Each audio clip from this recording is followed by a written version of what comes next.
क्या आप जानते हैं बीकानेर बनने से पहले इस पूरी धरती को जंगल देश के नाम से जाना जाता था और इस जंगल देश पर कई सदियों तक जाट राजाओं का प्रभाव रहा और जिनमें गोदारा, पूनिया, सहारण, बेनीवाल, सिहाग, जोहिया जैसे शक्तिशाली जाट गोत्र यहाँ अपने अपने क्षेत्रों पर शासन करते थे, जिनके अधीन लगभग 2500 के करीब गांव आते थे। जब राजस्थान का नाम लिया जाता है तो अक्सर लोग बीकानेर को जरूर याद करते हैं, लेकिन बहुत कम लोग जानते हैं कि बीकानेर बनने से पहले इस पूरे क्षेत्र को जंगल देश भी कहा जाता था। इस क्षेत्र में आज का बीकानेर, चुरू, हनुमानगढ़, श्रीगंगानगर और हरियाणा का कुछ हिस्सा शामिल था। यह इलाका मरुस्थलीय, शुष्क और कठोर माना जाता था, इसलिए इसे जंगल देश यानी कि जंगलों और बंजर भूमि का देश कहा गया। अब सबसे महत्वपूर्ण बात है कि जाटों का जंगल देश से क्या संबंध था। इतिहासकारों के अनुसार 10वीं से 15वीं शताब्दी के बीच इस क्षेत्र में अनेकों जाट सरदारों का प्रभाव रहा था, जिसमें गोदारा, पूनिया, सारण, बेनीवाल, सिहाग, जोहिया जैसे शक्तिशाली जाट गोत्र यहाँ अपने अपने कबीलों पर शासन करते थे। कई स्थानों पर जाटों की अपनी पंचायतें और प्रशासनिक व्यवस्था थी। जंगल देश की राजनीति केवल एक राजा के अधीन नहीं थी, यहाँ विभिन्न जाट सरदारों की शक्ति संतुलन की स्थिति बनी रहती थी। इसी कारण यह क्षेत्र लंबे समय तक स्वतंत्र स्वभाव का रहा।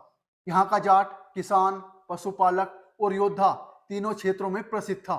यहाँ की कठोर जलवायु ने उन्हें संघर्षशील बनाया और यही संघर्षशील आगे चलकर उनकी सबसे बड़ी पहचान बनी। अब बात करते हैं गोदारा जाटों की। इतिहास में पांडु गोदारा का नाम विशेष रूप से मिलता है। माना जाता है कि उनके प्रभाव में 700 से अधिक गांव आते थे और ये जंगल देश के प्रमुख जाट नेताओं में गिने जाते थे।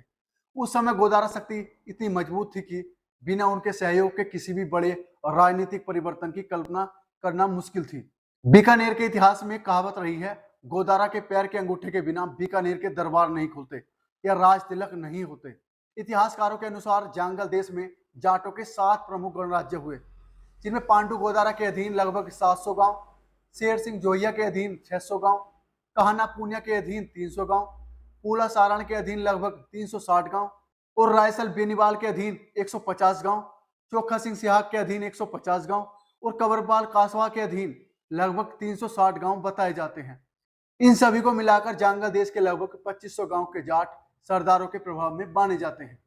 गोदारा जाट जैसी बड़ी ताकत बीका राठौड़ के पक्ष में होने से जाटों की ताकत कम हो गई। फिर भी जाटों ने बड़ी बहादुरी से युद्ध किया और स्वाभिमान से हारना पसंद किया। 1465 में जाटों के इस साम्राज्य का अंत हो जाता है। तो आपको हमारी ये जानकारी कैसी लगी? आप हमारे चैनल से अगर नहीं जुड़े हुए हैं तो आप हमारे चैनल को जरूर सब्सक्राइब कर लें।